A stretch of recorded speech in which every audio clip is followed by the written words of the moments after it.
The sun was setting over Fort Benning, Georgia, painting the sky in shades of orange and purple that would have been beautiful if Margaret Sullivan's heart wasn't breaking. It was June 1943, and she had just received her official assignment as a Women's Army Auxiliary Corps member. She stood at the edge of the base, her new uniform fitting stiffly across her shoulders, her short, dark hair tucked neatly under her regulation cap. 23 years old, unmarried, with no children to leave behind, she had thought she was exactly what the Army needed. She was wrong. Margaret had grown up in Millbrook, a small town in upstate New York where her father ran a hardware store and her mother managed the household with the kind of quiet efficiency that Margaret had inherited. She was not the type of woman who turned heads at dances or who dreamed of becoming a movie star. Instead, she had always been practical, strong-willed, and capable. When the war started and her 3 brothers enlisted, she knew what she had to do. She couldn't sit at home rolling bandages and collecting scrap metal while they were overseas facing German bullets. The recruitment office had seemed impressed with her. She was healthy, intelligent, and showed no fear during the physical examination.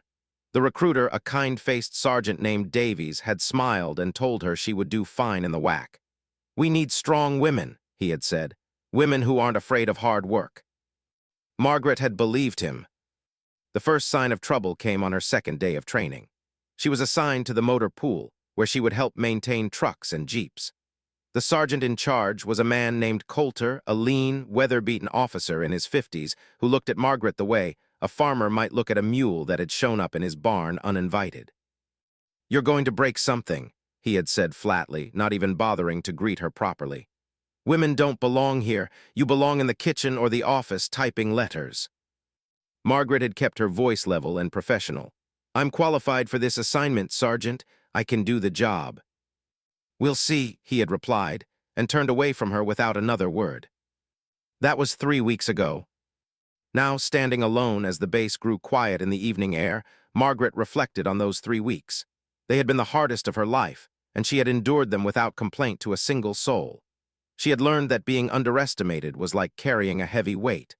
But unlike a physical load that could be set down, the weight of other people's low expectations seemed to grow heavier each day. Every task Coulter assigned her came with a comment designed to wound. When she had successfully rebuilt an engine, he had said, "Beginner's luck. Let's see if you can do it twice."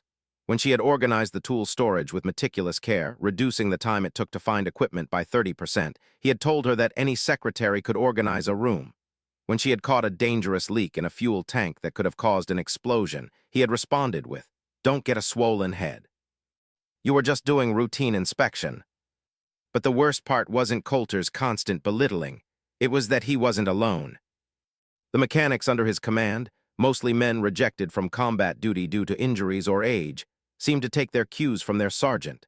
They spoke to her in condescending tones, as if she were a child.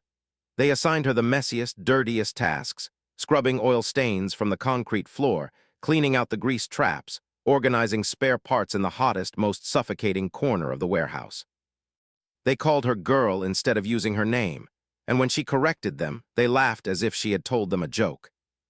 The turning point came on a Thursday afternoon. Margaret had been working on a diesel engine in Bay 3, a complex piece of machinery that most of the men avoided because it required patience and precision.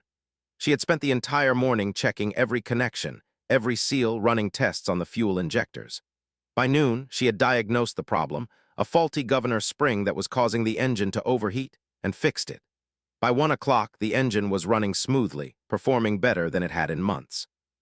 Sergeant Coulter walked over as she was wiping her hands clean. "That engine running now?" he asked. "Yes, sir," Margaret replied.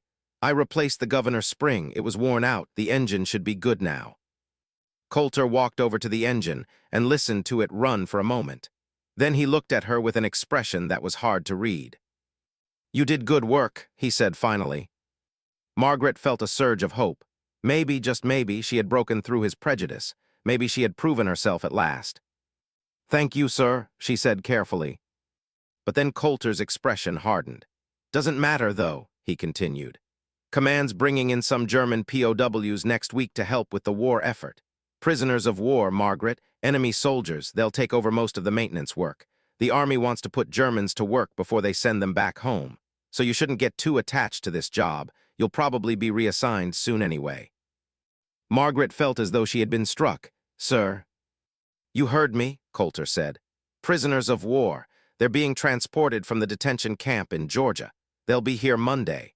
And between you and me, I'd rather have the Germans work on my engines than a woman who probably shouldn't even be in uniform." He walked away, leaving Margaret standing alone beside the humming engine. That night, Margaret sat in the barracks and wrote a letter home to her mother. She didn't mention Coulter's words. She didn't mention the constant disrespect or the futility of trying to prove herself to men who had already made up their minds about what she was capable of. Instead, she wrote about the weather, about how the base was growing larger each month, about how she was learning a great deal about military vehicles. She wrote cheerful words that were true but incomplete, the way people do when they want to protect the people they love from their own pain. But as she sealed the letter and addressed it to her mother at 47 Willow Street, Millbrook, New York, she made a private decision. She would not give Sergeant Coulter the satisfaction of seeing her give up. She would not accept reassignment quietly. And when these German prisoners arrived, she would show everyone, Coulter, the mechanics, the entire base if necessary, exactly what she was made of. She just didn't know yet how complicated that decision would become. Monday morning came with humidity so thick you could almost touch it. The sky was gray, promising rain before noon, and the entire base seemed to be moving with a strange, tense energy. Word had spread quickly. The German prisoners had arrived. Margaret first saw them when she was walking from the barracks to the motor pool. A convoy of trucks was parked near the detention area, and soldiers were unloading men in brown uniforms. There were about 24 of them, maybe more. They were younger than she expected. Most looked to be in their 20s or early 30s, though a few appeared older. They were thin, the way soldiers often looked near the end of a war, and their uniforms were dusty from travel. She told herself not to stare. These were enemy soldiers, men who had fought against America. But as she watched them being led away by armed guards, she noticed something that caught her attention. One of them, a tall man with light brown hair and a bruise on his left temple, was looking around the base with the kind of intelligent observation she recognized because she did it herself. He wasn't looking around with fear or curiosity, but with the careful assessment of someone trying to understand the situation he had found himself in. Their eyes met for just a moment. Then he looked away, and the guards led the prisoners out of sight. Margaret continued to the motor pool, where Sergeant Coulter was waiting with an expression of satisfaction on his weathered face. "Well," he said to her and the other mechanics, "we're getting some help now. These Germans are educated, most of them. Some worked as mechanics back home. They understand engines, unlike some people I could mention." He didn't look at Margaret when he said it, but she felt the weight of the comment anyway. "The prisoners will work under guard," Coulter continued. "They're standing orders about it. We treat them right, feed them, don't work them too hard. Command wants them to be in good shape when they go back to Germany. Apparently, we're going to prove to these Nazis how much better American treatment is." One of the mechanics, a man named Peters who had a permanent scowl on his face, laughed harshly. "Feed them hamburgers and they'll think America is paradise," he said. "That's what I heard. They're gonna serve them real American food. Hamburgers, hot dogs, the works. Meanwhile, folks back home are rationing." "Doesn't matter what they eat," another mechanic said. "They're prisoners, they get what they get." Coulter raised his hand for silence. "First batch will be here this afternoon. We're going to have them work on basic maintenance and parts inventory. Margaret," he said, finally turning to look at her, "you'll be working mostly in the office now, processing paperwork. I'm reassigning you effective immediately." Margaret's heart sank. "Sir, I'm capable of continuing my work in the motor pool. I've proven that." "It's not about what you're capable of," Coulter interrupted. "It's about making the best use of our resources. We need someone to handle paperwork, and you're qualified for that. Congratulations on your promotion." He smiled, but there was no warmth in it. Margaret wanted to argue, but she knew it would be pointless. She had learned that lesson already, so she simply nodded and asked where she should report. The office was a small building adjacent to the motor pool, staffed by 3 other women. Lieutenant Sharon Hayes, a sharp-eyed woman in her early 30s who managed the administrative side of the motor pool operations, and 2 younger enlisted women named Dorothy and Ruth, who handled most of the typing and filing. Sharon looked up from her desk as Margaret entered. She was a woman with gray-streaked brown hair, intelligent eyes, and a no-nonsense demeanor that Margaret immediately respected. "You're Sullivan?" Sharon asked. "Yes, ma'am," Margaret replied. "Coulter says you're good with details, says you organized the spare parts storage perfectly. That right?" "I tried to be efficient," Margaret said carefully. "Well, you're going to be even more efficient here," Sharon said. "We need to process the paperwork for the prisoner assignments. We'll be keeping track of which prisoners are assigned to which tasks, their work records, any incidents that need to be reported. It's detail-oriented work. Matters. More matters than Coulter probably told you." For the first time since arriving at Fort Benning, Margaret felt something other than discouragement. Sharon didn't speak to her like she was incompetent or in the way. She spoke to her like a professional. "I understand," Margaret said. "I'll work hard to do a good job." "See that you do," Sharon replied. "We've got work to do." The afternoon shift brought the prisoners to the motor pool. Margaret found herself at a desk positioned where she could see into the garage bays through a large window. She was processing paperwork, recording names, assignments, daily work tasks, when the first group of Germans arrived. There were 6 of them, all of military age, all moving with the careful composure of men who had learned to survive by being inconspicuous. The guards escorted them in and positioned themselves around the garage bays, watching carefully. One of the prisoners was the man Margaret had seen that morning, the tall one with the light brown hair and the intelligent eyes. Up close, she could see that the bruise on his temple was several days old, already turning yellow at the edges. His name, according to the paperwork Sharon had given her, was Klaus Werner. Rank, Oberfeldwebel, a sergeant in the Wehrmacht. Age, 28, assigned to engine maintenance. She told herself not to think too much about it. He was the enemy. He had probably fought against American soldiers. Maybe he had even killed Americans. She should feel nothing but professional distance toward him. But as she watched him work, moving carefully but competently through the motor pool, answering Coulter's questions with polite precision, she found it harder and harder to maintain that professional distance. Klaus Werner worked with quiet efficiency. He didn't try to show off or make conversation with the other prisoners. He simply did what he was assigned to do, which was, at first, very simple work. Moving parts from one location to another, cleaning tools, the kind of work that didn't require much skill, the kind that seemed designed to keep the prisoners occupied without trusting them with anything important. By the end of the first day, Margaret had processed paperwork on all 6 prisoners. The guards led them away at 4:30, and the motor pool grew quiet again. Coulter came into the office just before the end of the shift. "Well," he asked Sharon, "how'd they do?" "No problems," Sharon replied. "They followed orders, worked steadily, no attempts to cause trouble." "Good," Coulter said. "We'll integrate more of them into the work tomorrow. Command wants to see how well this works. If it goes well, we might get more prisoners. I heard there are thousands of them being transported all over the country to help with war production." After he left, Sharon turned to Margaret. "You did good work today," she said. "Files are organized properly, no mistakes in the paperwork." "Thank you, ma'am," Margaret replied.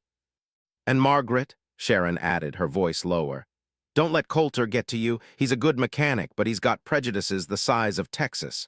Some men just aren't ready for seeing women do the work. Doesn't mean there's anything wrong with you." Margaret felt something tight in her chest loosen, just a little. "I'll keep working hard," she said. "Good," Sharon replied, "because we need people like you here, don't forget that."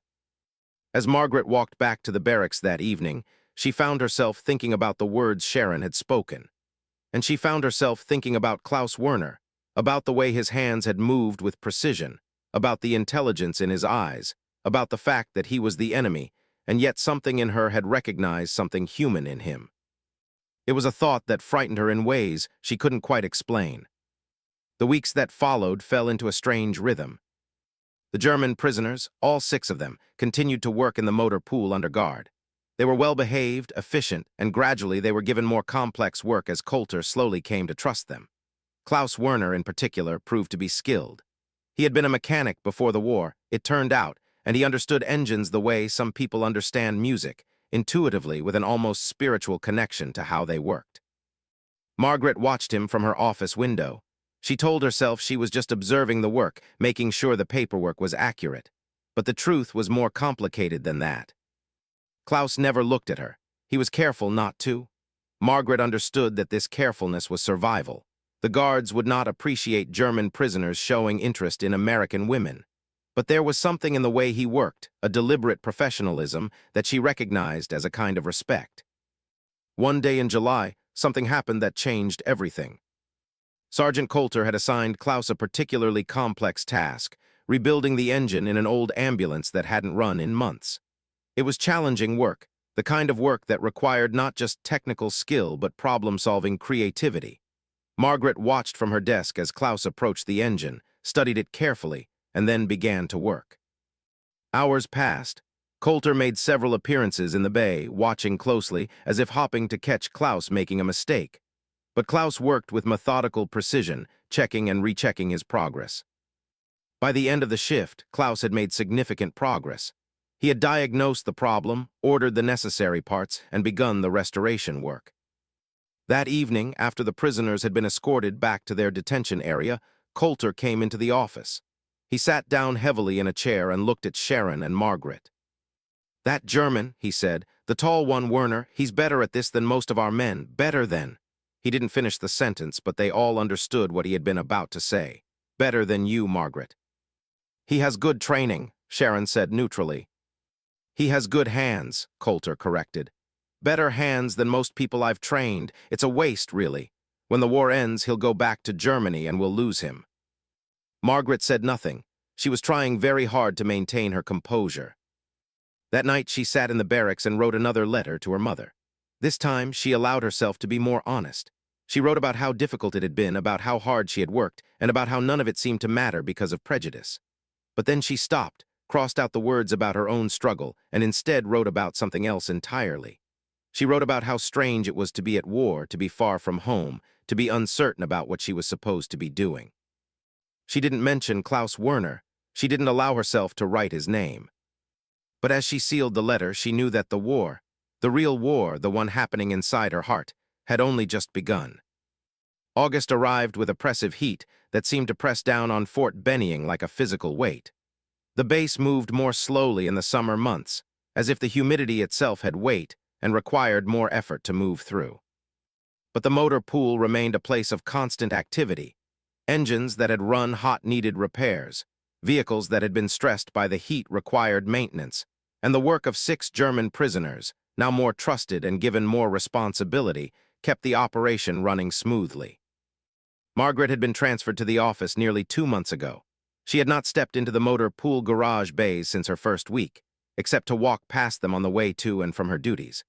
But she saw Klaus Werner almost every day. She watched him from her office window as he worked, watched the careful precision of his movements, watched the way he seemed to approach every engine as if it were a puzzle that deserved to be solved with respect and attention. She knew this was dangerous. She knew that watching him, thinking about him, was a betrayal of something she couldn't quite name. He was the enemy. He had worn a German uniform and fought in a war against her country. That should have been enough to make her feel nothing but professional distance toward him. But it wasn't. Sharon had noticed, though she was kind enough not to comment directly. Margaret had caught her watching, had seen the knowing look in her eyes. But Sharon had said nothing, and Margaret was grateful for that mercy. If Coulter had noticed, if any of the male soldiers had caught on to her inappropriate fascination with a prisoner, it would have spelled disaster for her. She was already fighting against the assumption that she was incompetent. Any hint of emotional involvement with a prisoner would have been used as proof that women didn't belong in the military, that they were distracted and unreliable. So Margaret worked hard to maintain her professional demeanor. She filed papers accurately. She processed prisoner assignments without emotion or comment. She attended to her duties with the same quiet competence that had always been her nature. And every day, she looked out her office window and watched Klaus Werner work, and every day, she felt the weight of her own inappropriate feelings grow heavier. It was Dorothy, one of the younger enlisted women, who first confronted her about it. Dorothy was 20 years old, cheerful, and surprisingly perceptive. She had noticed that Margaret always positioned herself at the window desk when Klaus was working, always managed to have some reason to look out at the garage bays. One afternoon in mid-August, when Margaret was working on inventory reports and Dorothy had come to deliver some documents, Dorothy had lingered by the window. "He's handsome," Dorothy said quietly, "for a German." Margaret's head snapped up. I wasn't looking at him." Dorothy smiled gently.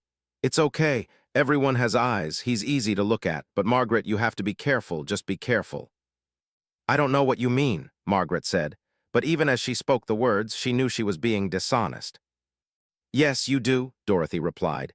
You know exactly what I mean, and I'm not judging. But if Coulter or any of the higher officers notice, well, they'd make your life even more difficult than it is now. For you, I mean, not for him. He'd probably just be transferred. Margaret felt a chill at that thought, Klaus Werner being transferred away, disappearing from her life as suddenly as he had entered it. She forced herself to push the feeling down, to ignore it. I'll be more careful, she said quietly. Good, Dorothy replied, because I like you and I don't want to see you get in trouble, especially when you work so hard and do everything right. After Dorothy left, Margaret sat in her office and thought carefully about what she needed to do. She needed to stop watching Klaus Werner. She needed to stop thinking about him, stop wondering about his life before the war, stop imagining what he might have been before he had put on the uniform of the Wehrmacht. She lasted exactly 3 days before she broke that promise to herself. It happened on a Wednesday in late August. The ambulance that Klaus had been working on was finally completed. It was a complex restoration project that had taken weeks. New engine, new transmission fluid, replaced gaskets and seals, rewired electrical system. The work was meticulous and required the kind of precision that Klaus seemed to possess naturally. Sergeant Coulter had personally requested that Klaus lead the final test run of the ambulance. This was significant. It meant that Coulter had moved beyond grudging respect for Klaus's work and into something that resembled actual confidence in his abilities. Margaret watched from the office window as Klaus sat in the driver's seat of the ambulance while one of the guards stood beside the vehicle, ready to stop him if anything went wrong. Klaus started the engine. It turned over smoothly, rumbling to life with a deep, healthy sound that spoke of restoration done correctly. Margaret saw Klaus's face change. It was just for a moment, just a flicker of something, satisfaction, maybe, or pride in work done well. It was the kind of expression that had nothing to do with war or politics or the fact that he was a prisoner and she was an American soldier. It was simply the expression of a craftsman recognizing that he had done his job well. In that moment, something shifted inside Margaret. She understood with absolute clarity that this man, this German prisoner, this enemy, was a human being. Not just intellectually, not just as an abstract idea, but in a real, visceral way that she could no longer ignore or deny. He had skills and pride in his work. He had intelligence and a kind of quiet dignity that no uniform could strip away. He was a person who deserved to be treated with respect, and somehow she had allowed herself to see him as such. And somehow, despite all the rules and all the reasons why it was wrong, she couldn't stop seeing him that way. By the end of the day, Margaret had made a decision that would change everything. She knew that Klaus would walk past the office building on his way back to the detention area. This was his routine, the path the guards always took with the prisoners. She would be there, waiting, and she would find some reason to speak to him. She would keep it brief, professional, innocent. But she would finally, after weeks of watching from a distance, actually communicate with him. The thought terrified her, but she did it anyway. It was almost 5 o'clock when the guards escorted the prisoners back toward the detention area. Margaret positioned herself at the door of the office building, checking the supply order clipboard as if she had just stepped outside for fresh air. As Klaus passed, walking between 2 other prisoners with a guard escorting them, Margaret forced herself to look up. Their eyes met. For just a moment, there was a recognition of something shared between them, an acknowledgement that they had been watching each other, that they had been aware of each other even though they had never spoken. Then Klaus looked away, and the moment passed. But something had changed. Klaus knew now. She was certain of it. He knew that she was aware of him, that she saw him as more than just a prisoner, that she had been watching him with something other than mere professional interest. Margaret went back inside and sat at her desk, her hands trembling slightly. She told herself that what she had done was foolish, that she had risked everything with that single moment of eye contact. But she also felt something that she hadn't felt since arriving at Fort Benning, a sense of having made a choice that was true to herself, regardless of the consequences. Sharon was finishing up her paperwork for the day. She glanced over at Margaret and then did a double take. "Are you all right?" Sharon asked. "You look flushed." "Just hot," Margaret lied. "It's been a warm day." Sharon didn't look convinced, but she didn't press. Instead, she gathered her files and prepared to leave for the day. At the door, she paused. "Margaret," she said, "whatever you're thinking about doing, think about it very carefully, and if you decide to do it anyway, be smart about it. Can you promise me that?" Margaret wanted to deny that anything was happening, but she couldn't lie to Sharon. Sharon had been kind to her, had treated her with respect when almost no one else had. "I'll be careful," Margaret said. "I promise." "Good," Sharon replied and left for the day. The next few weeks were the most difficult of Margaret's life. She didn't try to speak to Klaus again. Instead, she tried to return to her previous pattern of watching from a distance. But something had irrevocably changed. Now when she watched him work, she wasn't just observing his skill. She was thinking about him as a person, wondering what he had been before the war, what his family was like, whether he would survive to go home when this war was finally over. And she began to notice small things that she had previously overlooked. She noticed that Klaus always ate slowly during the lunch breaks, savoring every bite, as if food had become precious to him in a way that Americans who had never known true hunger might not understand. She noticed that he was quiet, that he didn't participate in the roughhousing and joking that the other prisoners sometimes engaged in. She noticed that he read whenever he had free time, a book he had somehow obtained, written in German, that he would study carefully during breaks. She also noticed that Coulter was watching Klaus with increasing intensity, and not in a good way. By September, something had shifted in the sergeant's behavior. The respect he had shown for Klaus's work seemed to have curdled into something resembling resentment. Margaret wasn't sure what had changed. Perhaps Coulter had overheard something, or perhaps he had simply realized that Klaus was better at his job than most of the American mechanics. But whatever the cause, Coulter had become openly hostile to the prisoner. He began assigning Klaus the most difficult, most dangerous work. He would stand and watch, clearly hoping that Klaus would make a mistake, that he would fail at something, that he would give Coulter a reason to report him or have him transferred or even punished. But Klaus did not fail. No matter what Coulter threw at him, Klaus approached the work with the same quiet professionalism. He completed every task, solved every problem, and did it all without complaint or drama. The more Coulter tested him, the more clearly it became apparent that Klaus was exactly the kind of soldier that any military organization would want. Reliable, skilled, and unflinchingly dedicated to doing his job well. And this seemed to drive Coulter crazy. One afternoon in mid-September, something happened that made Margaret's fear for Klaus suddenly very real.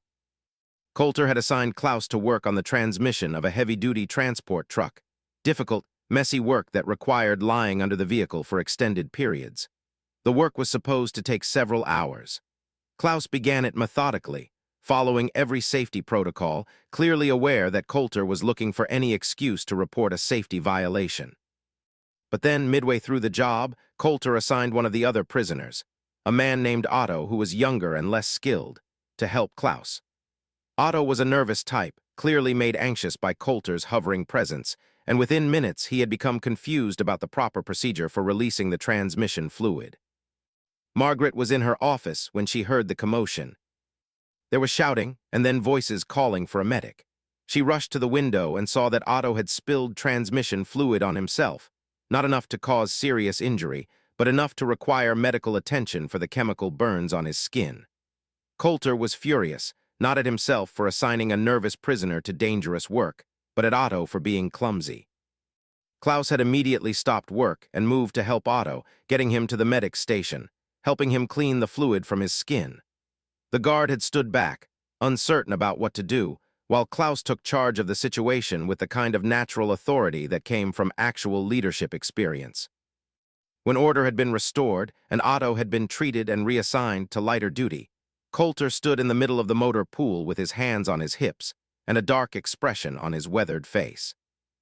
"This is what happens when we treat prisoners like they're competent," he said loudly so that everyone could hear. "This is what happens when we give them responsibility. They don't understand and they cause accidents."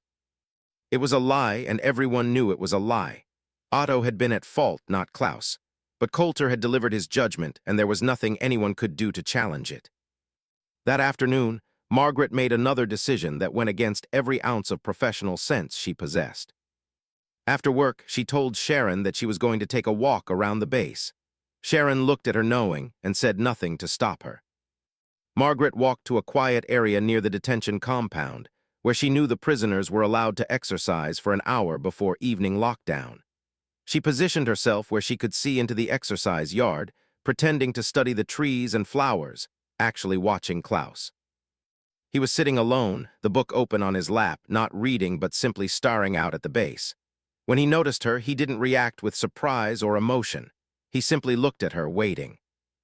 Margaret walked closer, making sure the guard was positioned far enough away that they might have a few moments of quasi-privacy. "I heard what happened today," she said quietly. "It wasn't your fault." Klaus was quiet for a moment. When he spoke, his English was accented but clear. "It was no one's fault," he said. "It was an accident. These things happen in war, in military situations. People are hurt. It is the nature of our circumstances." "Coulter was wrong to blame you," Margaret continued. "I wanted you to know that. I wanted you to know that not everyone here thinks the way he does." Klaus looked at her with eyes that held a sadness she hadn't fully appreciated before. "Why are you telling me this?" he asked. "It is dangerous for you, I think, if someone sees us talking."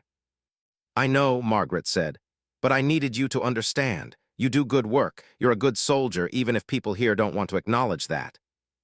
Klaus set his book aside and stood up. He was quite tall. She noticed now that they were close together, even closer than when their eyes had met outside the office. "In a different world," he said quietly, "we could be friends maybe, in a world where there was no war, but in this world we are enemies, and I think it is better if we remember that, for your sake." Before Margaret could respond, the guard noticed them talking and began walking over. Klaus immediately returned to his seat, and Margaret quickly walked away, her heart pounding in her chest. But Klaus's words stayed with her, echoing through the nights as she lay in her bunk and tried to sleep. He was right, of course. In a different world, in a world without war, they could have been friends. Perhaps they could have been more than friends. But they didn't live in that world. They lived in this one, where she was American and he was German, where she wore a uniform in service of her country and he wore one in captivity. The war had built a wall between them that nothing could bridge. And yet that wall had developed cracks, and through those cracks, something very unexpected had begun to grow. October brought a crispness to the Georgia air that made Margaret think of New York, of home, of a simpler time before the war had complicated everything. But home felt very far away now, and the complications of her current life had only deepened. Following their conversation outside the detention yard, Margaret and Klaus had not spoken again, but their awareness of each other had crystallized into something more tangible, more dangerous. Margaret found herself thinking about him constantly, when she was doing her paperwork, when she was eating, when she was lying in her bunk trying to fall asleep. She wondered what he thought about, whether he thought about her at all, or whether he had done what he had suggested and simply remembered that they were enemies. But she also noticed that Klaus had begun to leave small signs, things that were probably invisible to anyone who wasn't looking for them, but which Margaret now saw clearly.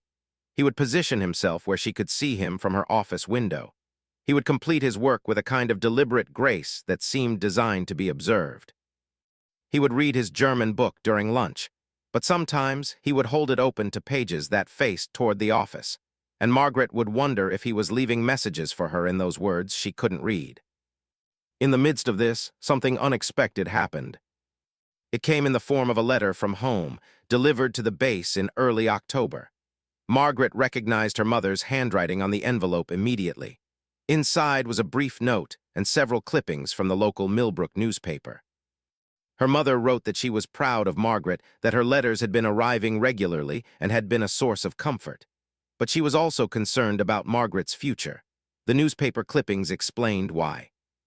Several of them were about women returning from the war, about the difficulty they were having finding jobs in the post-war economy that was beginning to emerge, even though the war itself was not yet over.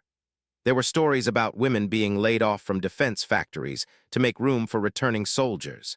There were articles expressing concern about the problem of the career woman and the need to return to normal American society once the fighting ended. One clipping from the Army-wide publication, The Stars and Stripes, discussed the future of the Women's Army Auxiliary Corps. There was debate in Congress about whether the WAC should continue to exist, whether women should remain in the military after the war, whether it was even proper for women to serve in such roles. Her mother's note was supportive, but also realistic. She wrote that Margaret should think about what she would do after the war, that not everyone would understand her choice to serve, and that there might be challenges waiting for her when she returned home. Margaret read the letter 3 times, feeling each word like a small wound. She had known that the post-war world would be uncertain for women like her. She had known that her choice to enlist was not universally approved of or understood. But reading her mother's worried words, seeing the newspaper clippings that suggested that everything she had worked for, everything she had endured, might be swept away once victory was achieved, that made it suddenly, terribly real. It also made her think about Klaus in a way she hadn't allowed herself to before. Klaus was fighting the war just as she was. When the war ended, he would go back to Germany. Depending on how the war ended, depending on what happened to Germany, his future might be completely uncertain. There might be no home to return to. There might be punishment for having served. There might be... She didn't want to think about all the possibilities. But the point was that they were both living in a temporary state. They were both caught in the machinery of war, waiting to see what the future would hold. And in that temporary state, something had begun to grow between them that shouldn't exist, that had no future, that could only cause harm to both of them. The logical choice would have been to stop, to wall herself off completely, to see Klaus only as a prisoner and a German, to remember every reason why this was wrong and dangerous and impossible. Margaret was a practical woman. She should have made the logical choice. But she didn't. Instead, she began to look for opportunities. Not to speak to Klaus directly, she had learned the danger of that, but to be near him, to observe his life, to understand him better, and to find ways to protect him. Because that was the thing that Margaret had begun to understand. Klaus was in danger, not from enemy action or the normal risks of military life, but from Sergeant Coulter, who seemed to have developed a personal vendetta against the tall German prisoner. Through careful observation and conversations with Sharon and the other women in the office, Margaret began to piece together what was happening. Coulter had started to actively sabotage Klaus's work. He would assign him maintenance tasks on faulty vehicles, then claim that Klaus had failed to notice the faults. He would ask him to perform repairs without providing the necessary parts, then report that Klaus was lazy and refusing to work. He was building a case against Klaus, creating a paper trail of supposed failures and infractions.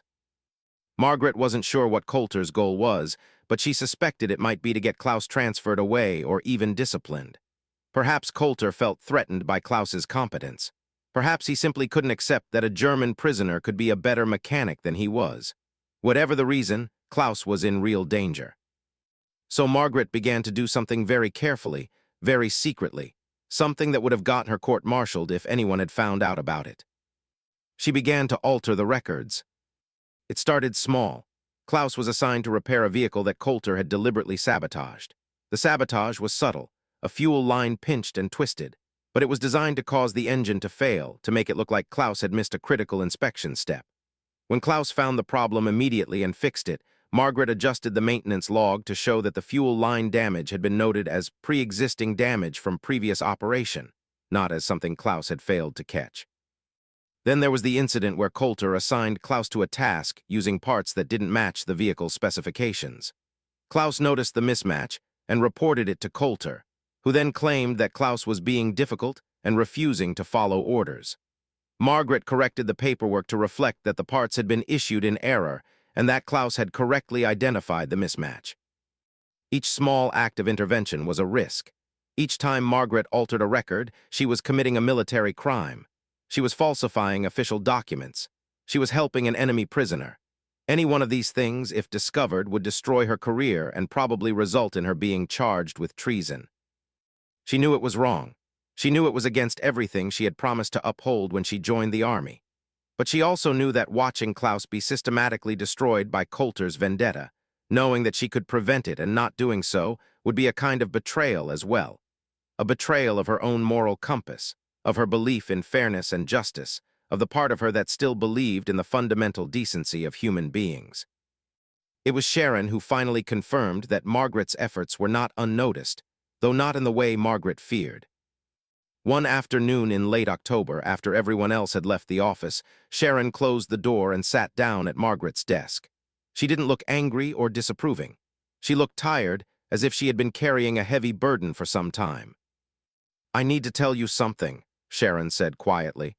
And I need to know that you understand what I'm telling you and that you hear me. Margaret's heart rate accelerated. Ma'am. I know what you've been doing, Sharon continued. With the paperwork, with the records. Margaret opened her mouth to deny it, but Sharon held up a hand. Don't, Sharon said. Don't lie to me. I know what's been happening to that German prisoner. I know that Coulter is deliberately trying to sabotage his work. And I know that you've been correcting the records to reflect what actually happened, not what Coulter claims happened. Margaret said nothing. There was nothing she could say. I've been considering reporting it, Sharon continued. It's my duty as an officer to report suspected misconduct. Falsifying military records is a serious offense. I know, Margaret said quietly. But I haven't reported it, Sharon said. I haven't reported it because I have been in the military for 10 years and I have seen a lot of injustice. I have seen good soldiers punished unfairly. I have seen bad officers abuse their authority. And I have learned that sometimes doing the right thing and following the rules are not the same thing. Margaret felt tears beginning to form in her eyes. I'm not telling you to continue what you're doing, Sharon said carefully. I'm not encouraging you to break any rules. What I am saying is that I understand why you're doing it, and I understand that it comes from a place of moral conviction. But you need to understand the risk you're taking. If anyone else discovers what you're doing, I won't be able to protect you. Your career will be over. You might face criminal charges. I know, Margaret repeated. And the other thing you need to understand, Sharon said, leaning forward slightly, is that this cannot continue indefinitely. The war will eventually end. When it does, these prisoners will be sent back to Germany. When that happens, your reason for doing this will disappear. And if you keep taking these risks, eventually someone will catch you. It's inevitable. What should I do? Margaret asked. Sharon stood up and walked to the window, looking out at the motor pool. I don't know, she said. That's something you're going to have to figure out for yourself. I just wanted you to understand what I see and what I'm choosing not to report. Because I think you're a good soldier, Margaret, and I think you have a good heart. And I hope that good heart finds a way to resolve this situation before it destroys you. After Sharon left, Margaret sat alone in the office for a long time. She thought about what would happen if she was caught. She thought about the punishment for falsifying military records. She thought about spending years in a military prison instead of building a life after the war. But she also thought about Klaus, about his quiet dignity, about his skilled hands and intelligent eyes, about the fact that he had told her they were enemies and she should stay away from him. But she hadn't been able to do it because the heart doesn't follow logical rules. She thought about fairness and justice, and the fact that good people sometimes had to break rules in order to do what was right. And she decided that she would continue to do what she had been doing, but she would be smarter about it, more careful. She would cover her tracks better. She would not allow herself to be caught. As November arrived, the situation at Fort Benning began to change in unexpected ways. Word began to spread through the base that the war was not progressing as well as it once had. The Germans were fighting harder in some theaters. There was talk of a winter offensive, and there was increasing pressure on the military to use every resource efficiently, which meant increasing the workload on the prisoners. The German prisoners at Fort Benning, all 6 of them, were now working almost every day, assigned to increasingly complex and important maintenance tasks. Klaus, in particular, seemed to be in demand. He was competent, reliable, and never complained. Other officers outside of the motor pool had begun to request him for special projects. Coulter seemed to sense that his vendetta against Klaus was losing power. He could no longer claim that Klaus was incompetent or unreliable because everyone could see that Klaus was exactly the opposite. So Coulter had shifted tactics. He had begun to be coldly professional toward Klaus, not friendly exactly, but no longer actively antagonistic. It was almost worse than the active hostility had been, Margaret thought, because it suggested that Coulter had given up, had conceded defeat. Then, one gray November day, something happened that would set everything else in motion. Sergeant Coulter called a meeting of all the mechanics and office staff at the end of the work shift. Margaret, Sharon, Dorothy, Ruth, and all the mechanics gathered in the office building to hear what Coulter had to say. I've received word from command, Coulter announced, that we're going to be receiving another group of German prisoners next week. There's another detention facility in Georgia that's being consolidated, and about 30 prisoners are being transferred here. We'll need to expand the motor pool operations to accommodate them. This means more work for all of us, longer hours, and increased responsibility. He paused, letting that sink in. The prisoners are going to be housed in a new barracks that's being constructed on the east side of the base. They'll have their own exercise yard, their own mess hall. Command wants this integration to be as smooth as possible. Apparently, there are orders from the top about treating the prisoners well. They want them to see that American military and American people are fair and honorable. There was something in the way Coulter said this, a kind of contempt in his voice, that made Margaret understand that he disagreed with those orders. As for Werner, Coulter continued, and the other prisoners currently in our unit, they're going to be moved to the new detention area as well. They'll continue working with us, but they'll have better accommodations. They'll be treated like skilled workers rather than ordinary prisoners. Margaret felt something cold move through her chest. Klaus would be moved. His living conditions would improve, which was good, but he would be even more separated from her. The chances of any contact between them would become even more remote. After the meeting ended, Margaret found herself standing outside with Dorothy, who immediately grabbed her arm. "Are you okay?" Dorothy asked. "You look like someone just told you your favorite dog died." "I'm fine," Margaret lied. "Just surprised about the changes." "There's going to be a lot of changes," Dorothy said. "More prisoners, more work, new facilities. It's going to be chaos for a while, but I suppose that's good in a way, keeps people distracted." Margaret understood what Dorothy was implying. Yes, chaos might actually be helpful. It might provide cover for things happening that wouldn't normally be noticed. That night, Margaret did something she had never done before. She requested a pass to leave the base for a few hours the following day. The request was granted without any questions. Off-base passes were common for soldiers who were not immediately needed for their duties. On a cold November afternoon, Margaret walked into the small town near Fort Benning, a place called Harmony Junction, and found a small diner. She ordered a hamburger and a cup of coffee, and she sat in a booth and thought about everything that was happening. A young waitress, maybe 18 years old, brought her food. As she set the plate down, she said, "You're from the base, aren't you? The girls' soldiers." "Yes," Margaret replied. "We don't see many of you in here," the waitress said. "Most of you eat at the mess hall, I suppose, but I'm glad when any of our military people come in. My brother's overseas in Europe. I worry about him." Margaret smiled at the girl, and they talked for a few minutes about the war, about what it was like to have family away fighting, about how everyone was trying to do their part. After the waitress left, Margaret was alone with her thoughts again. She thought about this girl's brother fighting in Europe. She thought about the fact that he might, at some point, end up captured, might end up a prisoner somewhere like Klaus was a prisoner here. She thought about what kind of treatment she would want for her brother if he were captured. She thought about whether she would want kind treatment, fair treatment, or whether she would want him to be punished simply because he was fighting for the other side. She knew her answer. She wanted everyone to be treated with dignity and respect, regardless of what side they fought for. That was what separated the good guys from the bad guys, she had always believed. Good people treated their enemies with honor. Bad people didn't. So she was on the right side, wasn't she? She was treating Klaus with dignity and respect. She was protecting him from injustice. She was doing the right thing.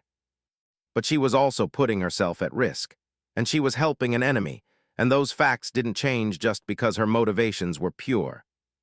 Margaret ate her hamburger slowly, savoring each bite, thinking about how food would taste to someone like Klaus, who was a prisoner, who ate the military rations provided to him, who had probably gone hungry during the war. She wondered if he had ever had a real hamburger, an American hamburger made with fresh beef and butter, and all the things that Americans took for granted. She finished her meal and walked back to the base as the sun was setting. The November air was cool, almost cold, and Margaret pulled her jacket closer around herself. Whatever happened next, she had made her choice. She was committed now, for better or worse. The only question was what would come next. The answer came sooner than she expected, and in a way that she could never have anticipated. The new prisoners arrived on a cold, wet Tuesday in mid-November. The convoy of trucks rolled through the main gates of Fort Benning in the afternoon, and within hours, the entire base seemed to be reorganized to accommodate the new arrivals. The original 6 prisoners, including Klaus, were moved to the new detention area on the east side of the base. Their new barracks was nicer than the temporary housing they had been in before. Better beds, better heating, a larger exercise yard. By all accounts, it was the most comfortable accommodation a prisoner of war could expect. For Margaret, the move represented a kind of severance. Klaus was no longer visible from her office window. She no longer saw him every day, watching him work. The invisible threads that had connected them, the unspoken communication that had existed through careful positioning and meaningful looks, were now cut. But the loss was also a relief. She had been living with constant fear of discovery, constant tension, constant emotional turmoil. Now, with Klaus moved to a different part of the base, working with different supervisors, her daily life could return to something resembling normal. She could focus on her job. She could stop breaking rules and falsifying records. She could stop putting herself at risk. Except that she found she couldn't do it. The habits of vigilance, the patterns of careful attention, the way of monitoring Klaus's situation even from a distance, these had become ingrained. Margaret found herself asking Sharon about the new detention area, about the treatment of the prisoners, about how the integration was working. She found herself processing paperwork related to Klaus's work assignments, noting every task he was given, every evaluation, every recommendation. In early December, Klaus was assigned to a special project. The assignment came from a Major Howard Thatcher, an officer from command who was overseeing special vehicle maintenance for high-ranking officials. There was an old staff car that belonged to a visiting general, and it needed restoration to pristine condition for some kind of important event. The major had specifically requested Klaus, noting in his communication that the German prisoner was known for his exceptional skill and reliability. This was a significant honor. It was also, Margaret realized immediately, dangerous. Klaus would be working directly for a major, outside of normal motor pool operations, on a high-profile project. It meant increased visibility, increased scrutiny. It meant that any mistake, any perceived infraction, any suggestion of impropriety could result in serious consequences. Margaret told herself not to get involved. She told herself that Klaus's assignment was not her responsibility, that she had already taken enough risks, that she needed to focus on her own survival and her own career. But she was lying to herself. When she saw that Klaus had been assigned to work on the general's car, she knew that she needed to do something. What exactly, she wasn't sure, but something. The opportunity came sooner than expected. Dorothy approached her one afternoon in mid-December, looking nervous and furtive. She waited until they were alone in the office, then closed the door. "I need to tell you something," Dorothy said quietly, "and you can't tell anyone I told you." Margaret's stomach clenched. She had a feeling she knew what was coming. "Coulter is planning something," Dorothy continued. "I overheard him talking to one of the other mechanics. He's saying that Werner, Klaus, is getting too comfortable, that he's being treated too well, that he's going to do something to bring him down. He's planning to sabotage the car that Werner is working on. He's going to damage something in a way that won't be obvious immediately, but that will cause a problem later, when the general is using the vehicle. Then he'll claim that Werner did incompetent work." Margaret felt her hands grow cold. Did he say when he was going to do this? "Soon," Dorothy said. "Maybe this week. He's angry because Major Thatcher specifically requested Werner. Coulter sees it as a personal insult. He's not going to let Werner succeed at this project." "Why are you telling me this?" Margaret asked, though she thought she already knew the answer. "Because I know what you've been doing," Dorothy said, echoing what Sharon had said weeks before. "I know you've been protecting Werner in the records, and I know why you're doing it. And I think it's the right thing to do. But I also think you need to know what's about to happen so you can decide what you're going to do about it." After Dorothy left, Margaret sat in the office and thought about the situation. Coulter was planning to sabotage Klaus's work. Margaret could warn Klaus, but that would be dangerous. It would mean direct contact, and it would be obvious that Margaret had advanced knowledge of Coulter's plans. It could expose Dorothy as well. She could alter the records to make it seem like Coulter had performed some of the inspection work on the car. But that would be falsifying documents in connection with work being done for a general. That would be taken very seriously. Or she could take a different approach entirely. Margaret waited until the next morning, then requested a private meeting with Sharon. Sharon agreed to meet her off base, during lunch, in the town of Harmony Junction. They sat in the same diner where Margaret had eaten a hamburger and thought about Klaus's future. "I need to report something," Margaret said carefully. "But I need to do it in a way that protects certain people, and I need your help to figure out how to do that." Sharon listened carefully as Margaret explained what Dorothy had overheard, what Coulter was planning, and what it would mean if Klaus, and more importantly, if Major Thatcher and a visiting general, became victims of Coulter's vendetta. "This is complicated," Sharon said finally. "If we go to Coulter's superiors with just what we've heard from Dorothy, it's his word against ours. We don't have proof. And Coulter will claim we're making it up, that we're trying to protect a prisoner because of some emotional attachment." "I know," Margaret said. "That's why I need you to help me figure out how to handle this correctly." Sharon stirred her coffee slowly, thinking. "There's one way to do this," she said finally. "We document everything. We make absolutely sure that the car is inspected thoroughly, officially, before Klaus turns it in to Major Thatcher. We document that inspection in writing with multiple witnesses. We make a complete record of the car's condition. Then, if something goes wrong later, we have proof that the problems occurred after Klaus's work was complete, not during it." "Can we do that without being obvious about it?" Margaret asked. "We can frame it as routine quality assurance," Sharon said. "We can make it seem like standard procedure, nothing out of the ordinary. And if Coulter tries to object, we simply say that for work being done for a general, we're being extra cautious. Everyone will understand that." It was actually a brilliant solution, Margaret realized. It was legal, professional, and above board, and it would protect Klaus without requiring Margaret to do anything improper or dangerous. "Why are you helping me?" Margaret asked Sharon. "This could still get you in trouble if anything goes wrong." Sharon was quiet for a moment. "Because I spent 10 years serving in the military," she said, "and I learned a long time ago that the uniform doesn't protect you from injustice. The good guys and the bad guys aren't always who we think they are. And sometimes the enemy isn't the person whose uniform is different from ours. Sometimes the enemy is the person who abuses power and hurts innocent people." She took a sip of her coffee. "Klaus is a German prisoner. He's technically an enemy. But he's also a good worker, a decent person, and someone who deserves to be treated fairly. And Coulter is an American officer and technically on our side, but he's abusing his power and trying to destroy a good man's reputation for personal reasons. So from where I'm sitting, it seems pretty clear who deserves protection." When they returned to the base, Sharon immediately began implementing her plan. She requested an official quality assurance inspection of all vehicles being worked on for high-ranking officers. She assigned Margaret to oversee the paperwork for these inspections. She made sure that the general's staff car received a thorough, documented review of Klaus's work. The inspection was performed by a neutral party, Lieutenant James Crawford, an officer from the maintenance depot who had no connection to Coulter or the motor pool. He examined the car carefully, tested every system, reviewed Klaus's work in detail, and then he signed off on it with a glowing report. The car was in excellent condition. Klaus's restoration work was professional, thorough, and of the highest quality. Coulter was present during part of the inspection. Margaret watched his face as Lieutenant Crawford praised Klaus's work. She saw the moment when he realized that his plan was not going to work, that the car had been documented thoroughly enough that no later sabotage could be blamed on Klaus.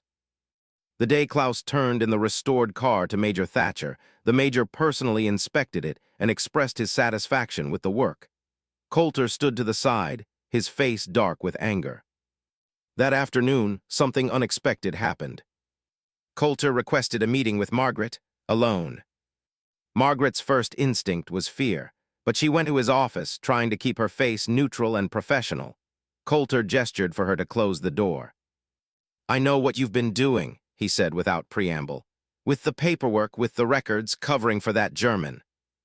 Margaret's heart rate accelerated, but she kept her voice steady. "I don't know what you mean, Sergeant." "Yes, you do," Coulter said. "And I know why you're doing it. You've got feelings for that prisoner. You've been protecting him because you're sweet on him." Margaret said nothing. Denial seemed pointless now. "I could report it," Coulter continued. "I could destroy your career. You know that, right? Fraternizing with a prisoner, falsifying military documents, it's serious stuff."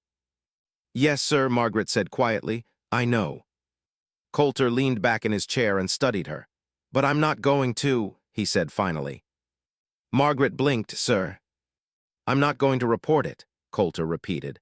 "Because if I do, people are going to start asking questions, and if people start asking questions about you, they're going to start asking questions about me. And some of the things I've been doing, some of the ways I've been treating that prisoner, might not hold up to scrutiny. You understand me?"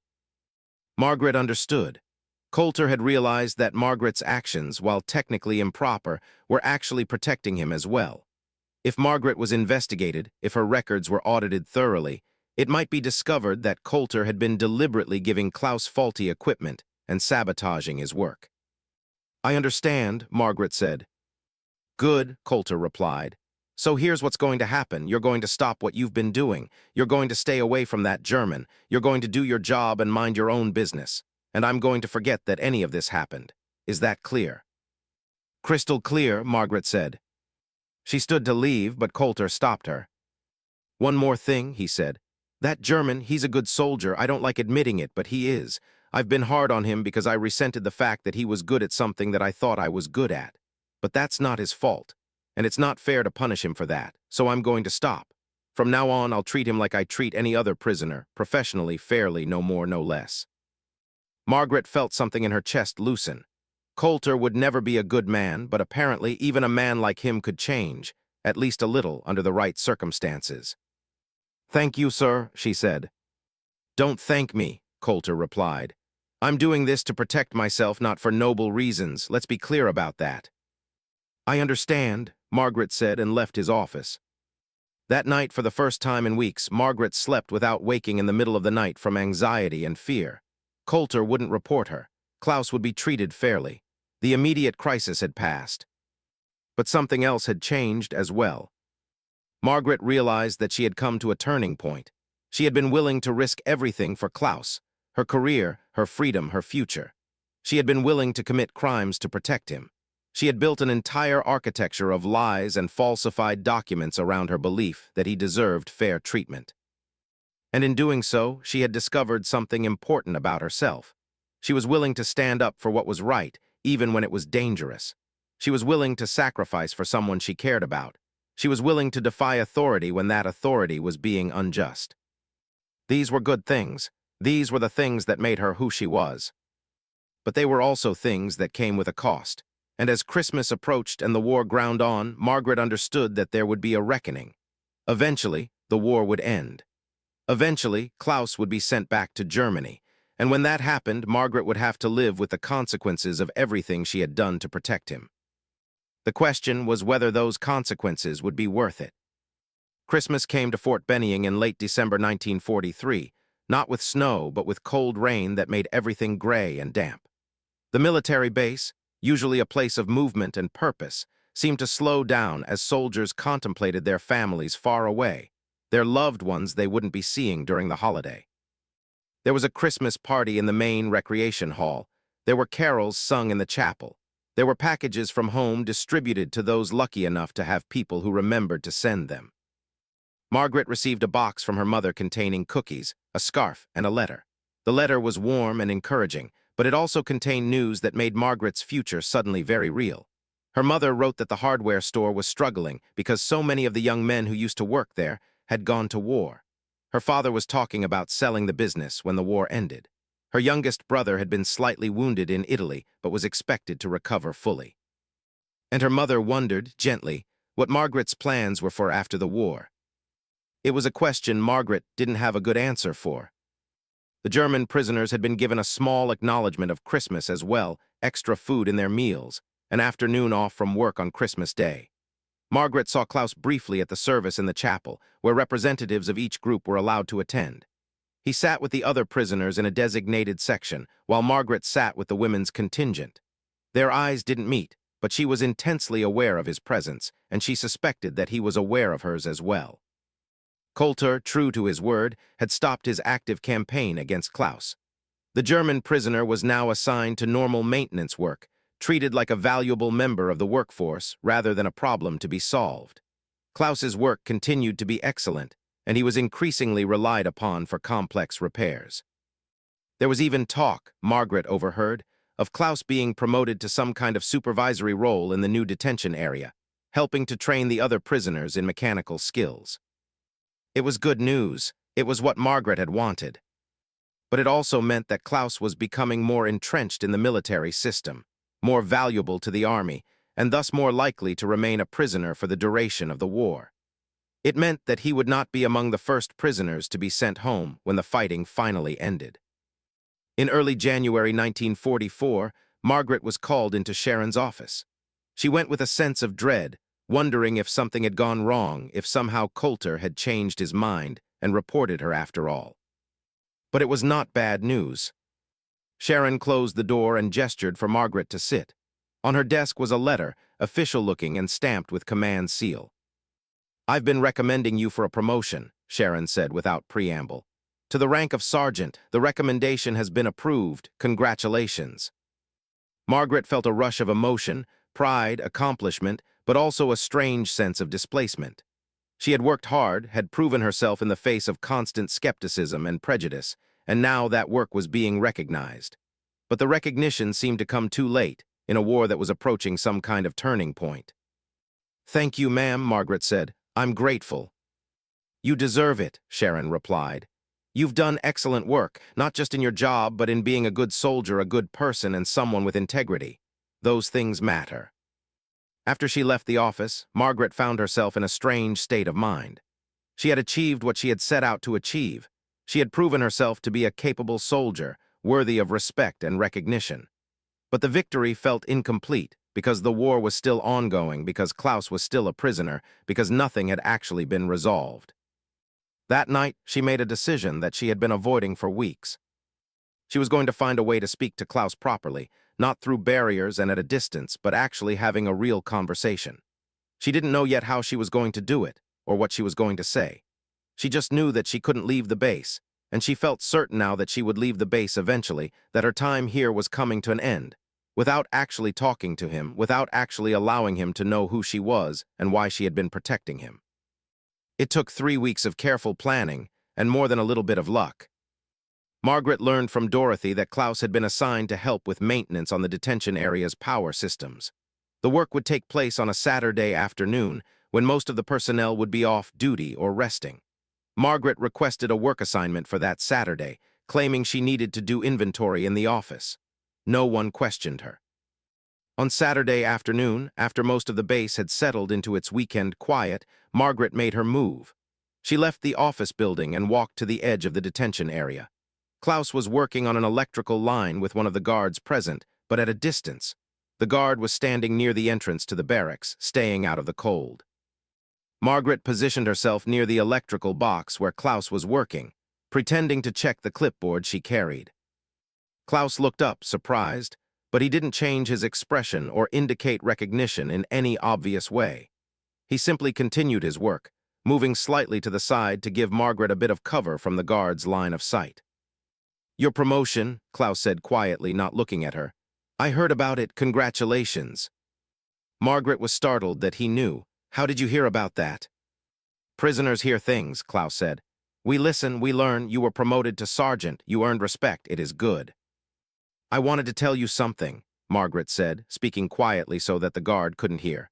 "Something important, and I don't know if I'll get another chance to do this, so I'm going to do it now, even though it's dangerous." Klaus finally looked at her directly. "Don't," he said. "Don't do anything dangerous. You've already done enough. You've already risked enough." "How did you know," Margaret asked, "about what I was doing?" Klaus smiled slightly. "I'm not stupid," he said. "I noticed that when Coulter tried to sabotage my work, the records showed something different. I noticed that my failures became successes on paper. I understood that someone was protecting me, and I understood who it must be." "Why didn't you do anything?" Margaret asked. "Why didn't you tell anyone?" "Because," Klaus said carefully, "to accept that protection was to protect you as well. If I had told anyone, if I had acknowledged what you were doing, it would have exposed you to danger. So I accepted the protection and said nothing, because protecting you was more important than protecting myself." Margaret felt tears forming in her eyes. "I'm leaving soon," she said. "I don't know when exactly, but Command is restructuring the base, and it looks like some of our personnel are going to be reassigned. I might be sent somewhere else. I might never see you again." Klaus was quiet for a moment. "That is probably best," he said finally, "for both of us." "But I wanted you to know," Margaret continued, ignoring his words, "that what I did because I believe in fairness. I did it because you deserve to be treated with respect, regardless of the uniform you wear. And I did it because—" She stopped, unable to finish the sentence. "I know," Klaus said quietly. "You don't have to say it, I know." When the war ends, Margaret said, what will happen to you? Will you go back to Germany? Probably, Klaus said. If Germany is not destroyed, if there is a Germany left to go back to, I don't know, but it doesn't matter much now. The war grinds on. We are all caught in it. We do what we can and hope that we survive.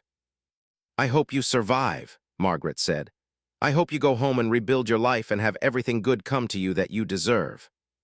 Klaus looked at her with infinite sadness in his eyes. I hope you do as well, he said.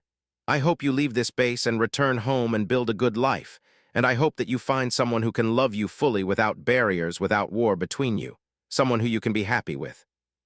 I don't think I'll find anyone, Margaret said quietly. Yes, you will, Klaus replied, because you are brave and good and you deserve happiness. Don't let this war take that from you, promise me. Before Margaret could answer, the guard looked over, suddenly alert. Margaret quickly walked away from the electrical box, moving back toward the office building. She didn't look back, even though every fiber of her being wanted to. That was the last time Margaret spoke to Klaus. Over the next 2 weeks, events accelerated in ways that Margaret could not have anticipated. Command announced that the female personnel at Fort Benning were being reassigned to other bases. Margaret's assignment came through on the last day of January.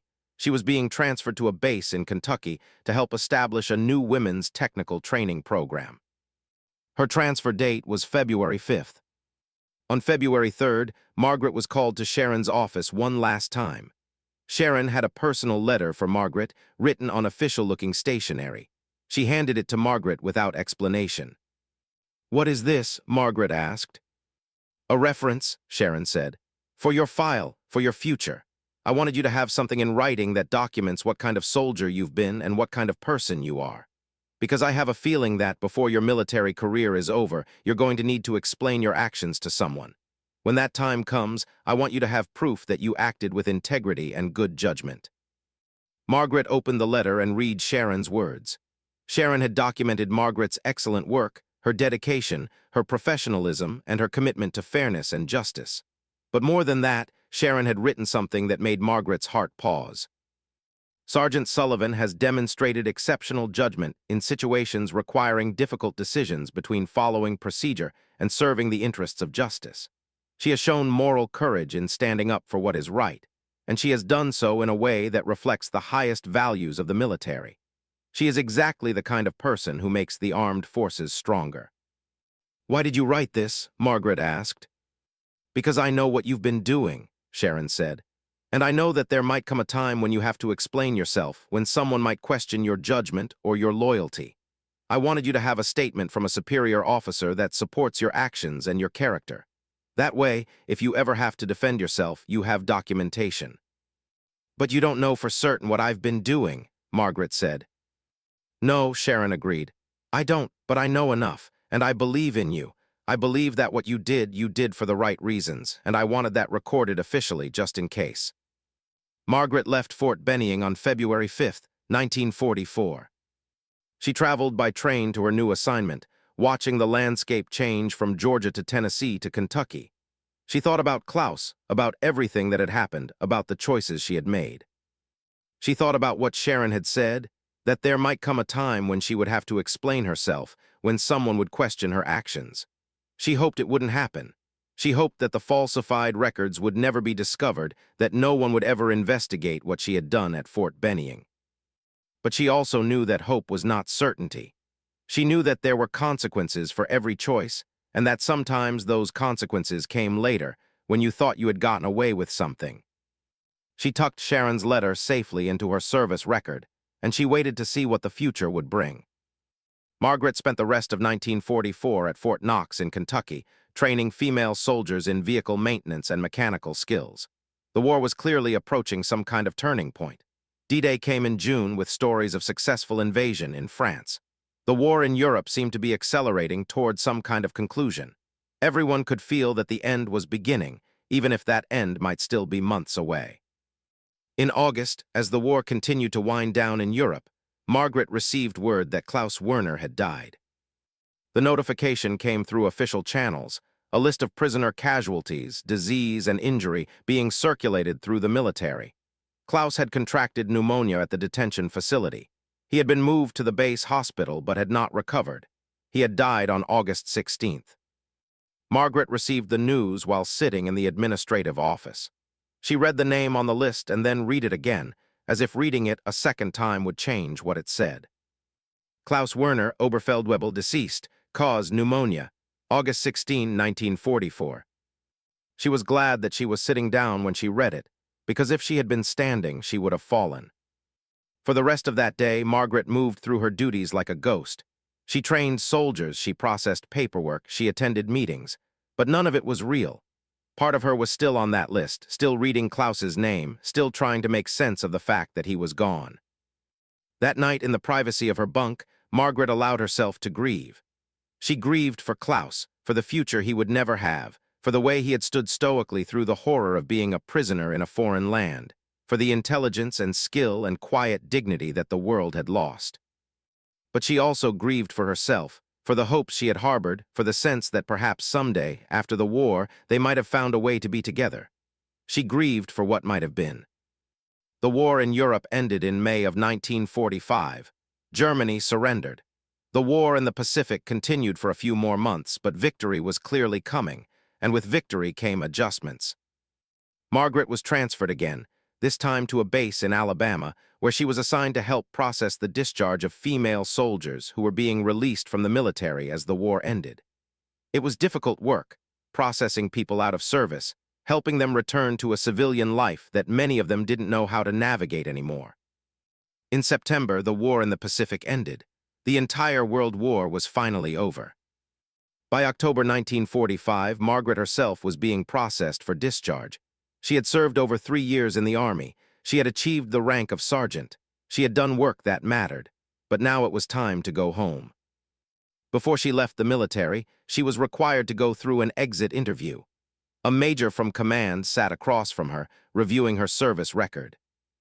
"Your record is exemplary," the major said. "You served with distinction. Why are you choosing to leave the military?" "Personal reasons," Margaret replied. "I want to return home, see my family, figure out what's next for me." The major nodded and continued reviewing. Then he paused. He was looking at something in her file, Sharon's letter of reference. "This is an interesting letter," the major said.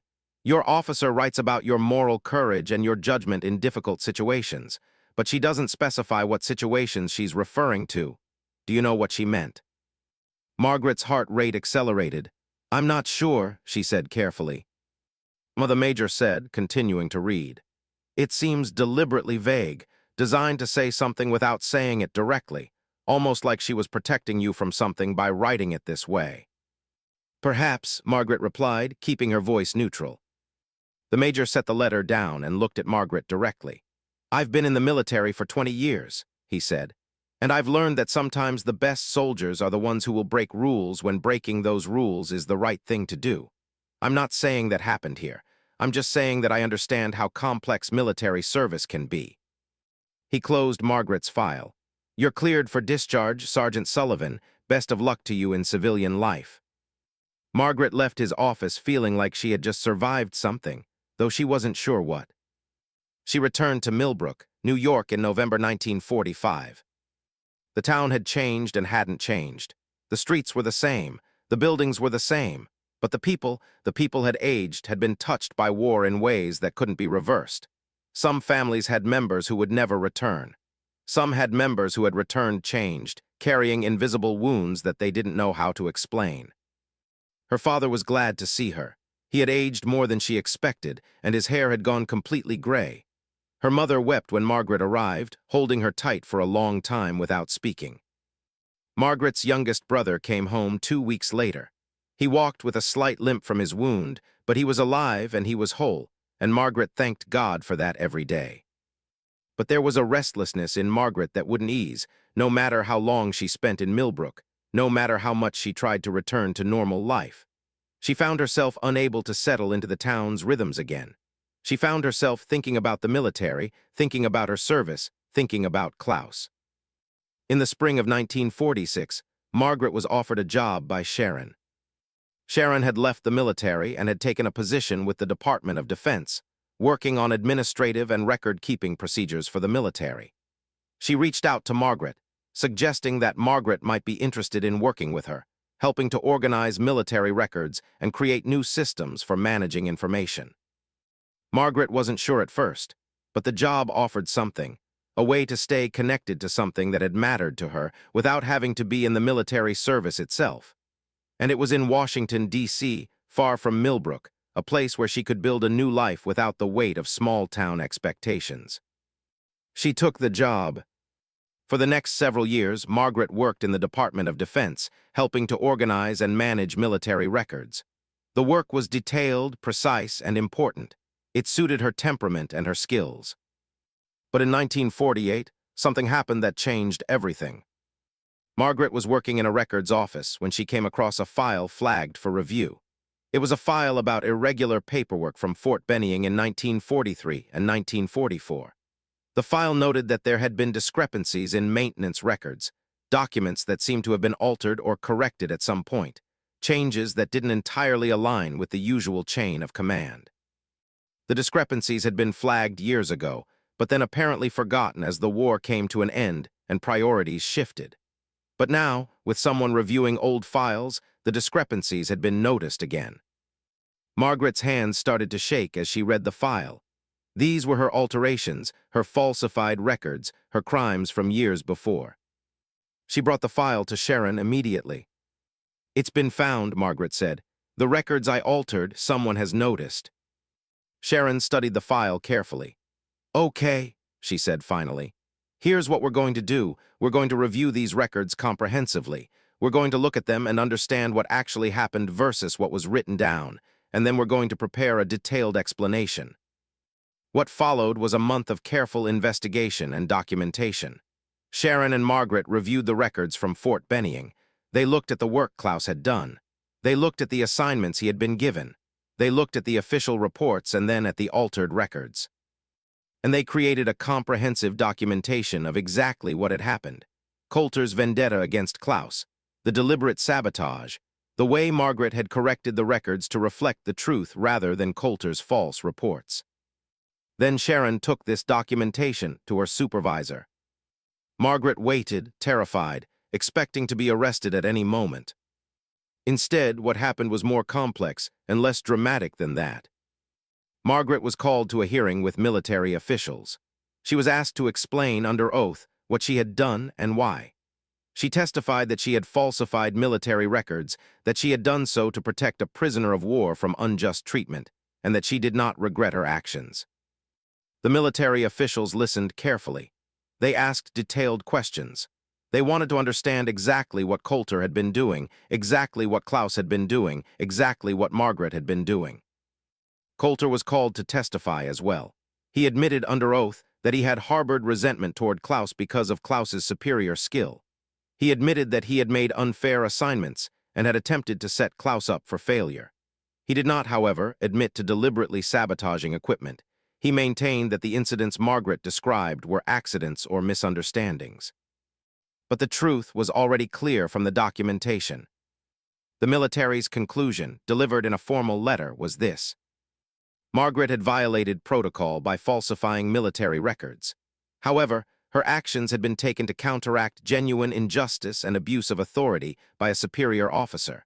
Her motivation had been to ensure fair treatment of a prisoner, which aligned with military regulations regarding the humane treatment of prisoners of war. While her method had been improper, her goal had been just. Coulter was formally censured and removed from his position of authority. He was allowed to retire with his rank, but his record was marked with documented findings that he had abused his authority. Margaret was officially cleared of any criminal charges. Her falsification of records was noted in her personnel file, but it was contextualized with Sharon's written statement about the circumstances and Margaret's character. And Klaus Werner's military record was corrected. All of Coulter's false accusations were removed. His service record was updated to reflect his actual excellent performance and skill. His cause of death remained pneumonia.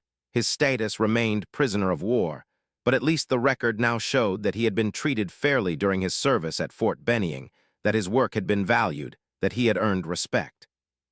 It wasn't justice. Klaus was still dead.